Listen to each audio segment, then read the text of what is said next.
కరీంనగర్, మెదక్, ఆదిలాబాద్, నిజామాబాద్ పట్టభద్రుల ఎమ్మెల్సీ ఓట్ల లెక్కింపు కొనసాగుతోంది. ప్రస్తుతం బీజేపీ అభ్యర్థి అంజిరెడ్డి 1492 ఓట్లతో లీడ్లో కొనసాగుతున్నారు. బీజేపీ అభ్యర్థి అంజిరెడ్డికి 14,690 ఓట్లు, కాంగ్రెస్ అభ్యర్థి నరేందర్ రెడ్డికి 13,198, బీఎస్పీ అభ్యర్థి ప్రసన్న హరికృష్ణకు 10,746 ఓట్లు పోలయ్యాయి. డీటెయిల్స్ వెంకటేష్ అందిస్తారు. వెంకటేష్, గ్రాడ్యుయేట్ ఎమ్మెల్సీ ఓట్ల లెక్కింపుపై అప్డేట్స్ ఏంటి? రెండవ రౌండ్ పూర్తయ్యేసరికి బీజేపీ అభ్యర్థి అంజిరెడ్డి 1492 ఓట్ల లీడ్లో కొనసాగుతున్నారు. చూడొచ్చు, మనకు మొదటి రౌండ్లో 36 ఓట్ల లీడ్లో ఉన్న అంజిరెడ్డి ఇప్పుడు కొంత లీడ్ అయితే పెరిగింది. అదేవిధంగా కాంగ్రెస్ అభ్యర్థి 13,198 ఓట్లతో ఉన్నారు. బీజేపీ అభ్యర్థి 14,690, బీఎస్పీ అభ్యర్థి 10,746 ఓట్లతో ఉన్నారు. ముఖ్యంగా ప్రతి రౌండ్లో కూడా మెజారిటీ షేరు ఈ ముగ్గురు అభ్యర్థుల మధ్యనే ఓటు డివైడ్ అవుతూ ఉన్నట్టు కూడా మనకు కనిపిస్తూ ఉంది. ప్రజెంట్ మనతో పాటు ఇద్దరు అభ్యర్థులు కూడా మనకు లీడ్లో ఉన్న ఇద్దరు అభ్యర్థులు కూడా ఉన్నారు. ఫస్ట్ కాంగ్రెస్ అభ్యర్థి నరేందర్ రెడ్డి మనతో పాటు ఉన్నారు. సార్, ఈ ఫలితాలు ట్రెండ్ చూస్తూ ఉంటే ఏమనిపిస్తుంది సార్? ఇప్పటి వరకు అయితే మరి మొదటి 2 రౌండ్లో చూసుకున్నట్లయితే మరి కాంగ్రెస్ అభ్యర్థిగా నేను 1492 ఓట్స్ బిహైండ్లో ఉన్నాను. బట్ తప్పకుండా ఇంకో 2-3 రౌండ్స్లో మరి నేను దీన్ని అధిగమిస్తూ ఇంకో 2,000 ఆధిక్యంలో ఉంటాననే నమ్మకం నాకు ఉంది. తర్వాత 3వ స్థానం 2వ స్థానాన్ని కూడా సుమారుగా 2,400 ఓట్లతో బిహైండ్లో థర్డ్ క్యాండిడేట్ కూడా ఉన్నాడు. ఏదేమైనా ఇప్పటివరకు 2 రౌండ్లే పూర్తయింది. ఇంకా 8 రౌండ్లు పూర్తి కావాల్సి ఉన్నది కాబట్టి it's too early to judge what is going to happen. కాబట్టి వేచి చూడాల్సిందే. తప్పకుండా నాకైతే నమ్మకం ఉంది, ఇంకో 3 రౌండ్స్లో దూసుకొని వెళ్తుంది కాంగ్రెస్ పార్టీ అభ్యర్థి నరేందర్ రెడ్డి అనే ఆశాభావంతో నేను ఉన్నాను. ఓకే, మొత్తం ప్రతి రౌండ్లో 21,000 ఓట్లు ఎక్కిస్తున్నారు సార్. మనకి ఈ లెక్కన ఇప్పుడు 2 రౌండ్లలో 14,000 వచ్చినాయి. 14,000 అంటే రేపు 7,000 దాదాపు తీసుకుంటా ఉన్నారు ఏ అభ్యర్థి అని కూడా. ఇట్లా మనకు 10 రౌండ్లు ప్లస్ ఇంకా లాస్ట్ రౌండ్లో కూడా కొన్ని టేబుల్స్ ఉంటాయి. ఈ 11 × 7 77,000 ఓట్ల దగ్గర ఆగిపోయే అవకాశం ఉంది. సెకండ్ ప్రియారిటీకి దాదాపు 35,000 ఓట్ల దూరంలో ఏ అభ్యర్థి అయినా మిగిలిపోయే అవకాశం ఉంది. అది సెకండ్ ప్రియారిటీ ఓట్ల అంశం ఎట్లా మీకు ఉపయోగపడుతుంది?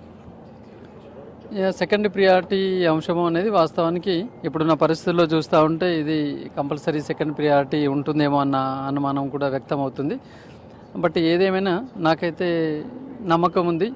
జనరలీ మరి బీజేపీ పార్టీకి వేసిన గ్రాడ్యుయేట్స్ కావచ్చు, లేకపోతే బీఎస్పీకి వేసిన గ్రాడ్యుయేట్స్ కావచ్చు, ఎవరు ఎలిమినేట్ అయినా వాళ్ళ నుంచి సెకండ్ ప్రియారిటీ నాకు అత్యధికం పడి ఉన్నాయని నేను ఆశాభావంతో ఉన్నాను. కాబట్టి ఒక కంఫర్ట్ జోన్లోనైతే నేను ఉన్నాను. ఖచ్చితంగా విన్ అవుతామన్న ఆ పరిస్థితి అయితే కనబడుతుంది ఇక్కడ. సార్, ఇప్పుడు లీడ్లో ఉన్న అంజిరెడ్డి గారు కూడా మనతో ఉన్నారు. 1492 ఓట్లు 2వ రౌండ్కి వచ్చింది కదా సార్, ఎట్లా అనిపిస్తుంది సార్ ఈ ట్రెండ్? మీరు ఊహించారు ఇదంతా? ఎప్పుడో తెలుసు. యాక్చువల్ ఏంటంటే మేము ఎక్కడ క్యాన్వసింగ్ పోయినా ప్రతి ఒక్కరు ఎప్పుడైతే మోదీ గారు ఈ 12,000 ఇన్కమ్ ట్యాక్స్ వేవర్ పెట్టారో ప్రతి ఒక్కరు బెనిఫిట్ పొందిరు. దాంట్లో 1,00,000 నుంచి 1,50,000 మేధావులందరూ భారతీయ జనతా పార్టీ వేశారు. ఇప్పుడే చూస్తూ ఉన్నారు మీరు, కాంగ్రెస్ పార్టీ కన్నా 1,500 లీడ్లో ఉన్నాం, బీఎస్పీ కన్నా 5,000 లీడ్లో ఉన్నాం 2వ రౌండ్కే. ఇది కంటిన్యూ అవుతుంది అనుకుంటున్నారు? 3వ రౌండ్లో కూడా నేను ఆల్రెడీ బూత్లు చూసినాం. ప్రతి బూత్లో 200, 300, 150, 70 ఓట్లు లీడ్లో ఉన్నాం. 100% మేము లీడ్లో ఉంటాం. ఆ లీడ్ కొనసాగుతుంది. నెంబర్ 1 పొజిషన్లో మేము వస్తాం. సర్దార్ రవీందర్ సింగ్ కూడా ఉన్నారు మనకు ఆల్ ఇండియా ఫార్వర్డ్ బ్లాక్ నుంచి. ఎట్లా చూడొచ్చు సార్ ఈ మొత్తం ఫలితాలను కానీ, నెక్ టు నెక్ జరుగుతున్న పోటీ కానీ?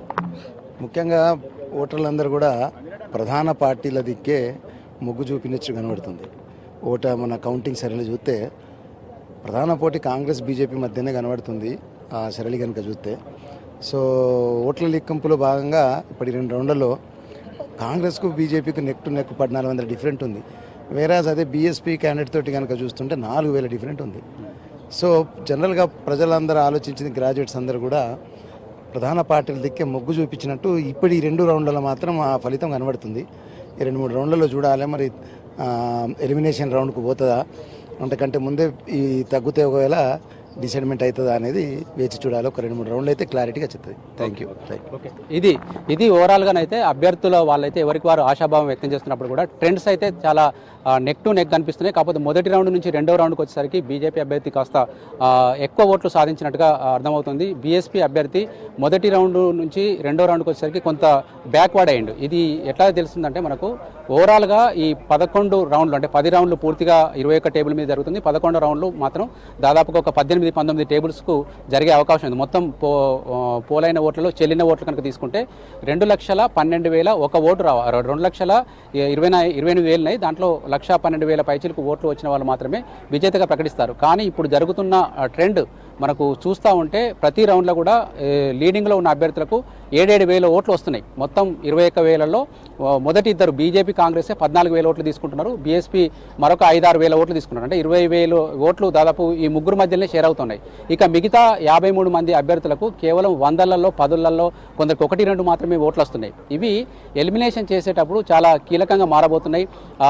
మనం ముందే చెప్పినట్టుగా కూడా 11 రౌండ్ల వరకు కూడా ఇది 7,000 చొప్పున ఈ అభ్యర్థులు తీసుకుంటే మనకు 11వ రౌండ్లు పూర్తయ్యేసరికి కూడా 77,000 ఓట్లు ఏ అభ్యర్థి అయినా తీసుకునే అవకాశం ఉంది. కానీ విజయం సాధించాలంటే 1,12,000 ఓట్లు కావాలి. 77,000కు 1,12,000కు ఇవి ఒక 23,000 ప్లస్ 12,000 35,000 ఓట్లు వెనక ఉంటారు. 35,000 ఓట్లు ఎక్కడికి వెళ్ళి రావాలి అంటే కింది నుంచి ఎలిమినేషన్ చేస్తూ పైకి తీసుకురావాలి. అట్లా ఎలిమినేషన్ చేసే ప్రక్రియలో మిగతా 53 మంది అభ్యర్థులకు కలిపి కూడా దాదాపు 10-15,000 ఓట్లు కూడా ఉండే అవకాశం ఉండదు. ఎందుకంటే ఇప్పుడు చూస్తున్న ట్రెండ్ ప్రకారం కనుక చూస్తే ఆ 15,000 పైకి క్యారీ ఫార్వర్డ్ అయినా కూడా ఇంకొక 20,000 ఓట్లు ఉంటాయి.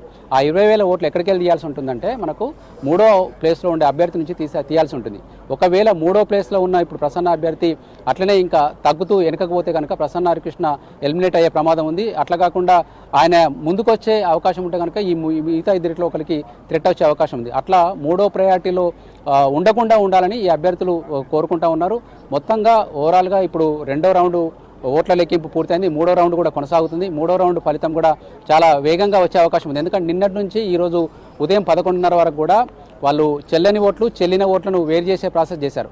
అట్లా చేసి కట్టలు కట్టి రెడీగా ఉన్నారు. జస్ట్ టేబుల్ మీదకి రావడం, వెంటనే అభ్యర్థులకు సంబంధించిన పీజిఎన్ బాక్సుల్లో ఓట్లను డిస్ట్రిబ్యూట్ చేయడం, వాటిని కట్టలు కట్టి లెక్కించి ఫలితాలు విడుదల చేయడం జరుగుతోంది. ఇప్పుడు కౌంటింగ్ ఊపందుకున్నదని చెప్పుకోవచ్చు.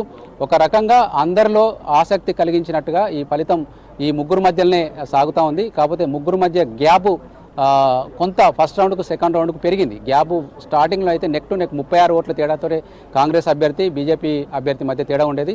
అది 2వ రౌండ్కి వచ్చేసరికి అది 1492కు పెరిగింది. అదేవిధంగా ప్రసన్న హరికృష్ణ మొదటి రౌండ్లో చూస్తే కేవలం 800 ఓట్ల చిల్లర దూరంలో బీజేపీ అభ్యర్థితో కొంచెం గ్యాప్ ఉంటే అది కాస్త 4,000 పైచిలకు తేడాకి వెళ్ళిపోయింది. ఈ 4,000 కాస్త నెక్స్ట్ రౌండ్కు మరి తగ్గుతుందా పెరుగుతుందా అన్నది ఆసక్తి అయితే ఉంది సూర్య. అది ఫలితాల మీద బయట నుంచి కూడా చాలా వరకు ఈ కరీంనగర్, మెదక్, ఆదిలాబాద్, నిజామాబాద్ ఫలితం ఎట్లా ఉంటుందని వేచి చూస్తున్నారు. ఎందుకంటే ఇది ఉత్తర తెలంగాణ జిల్లాలను ప్రభావితం చేసే ఎన్నిక అనుకోవచ్చు. ఇక్కడ దాదాపు కొత్త జిల్లాల పరంగా చూస్తే 15 కొత్త జిల్లాలున్నాయి. తర్వాత మనకు నియోజకవర్గాలు చూస్తే 42 నియోజకవర్గాలున్నాయి. ఇన్ని నియోజకవర్గాలకు సంబంధించిన ఓటర్లు ఇందులో పాల్గొన్నారు. గ్రాడ్యుయేట్లు అంటే చదువుకున్న మేధావులు, టీచర్లు వేసిన ఓట్లు. ఆల్రెడీ టీచర్ ఫలితం నిన్న బీజేపీకి అనుకూలంగా ఉంది. ఈరోజు కూడా ట్రెండ్ అయితే బీజేపీ కొంత లీడ్లో కనిపిస్తుంది. ఇది చివరిదాకా కొనసాగుతుందా లేకుంటే కొంత తారుమారు అవుతుందా అన్నది వేచి చూడాలి సూర్య.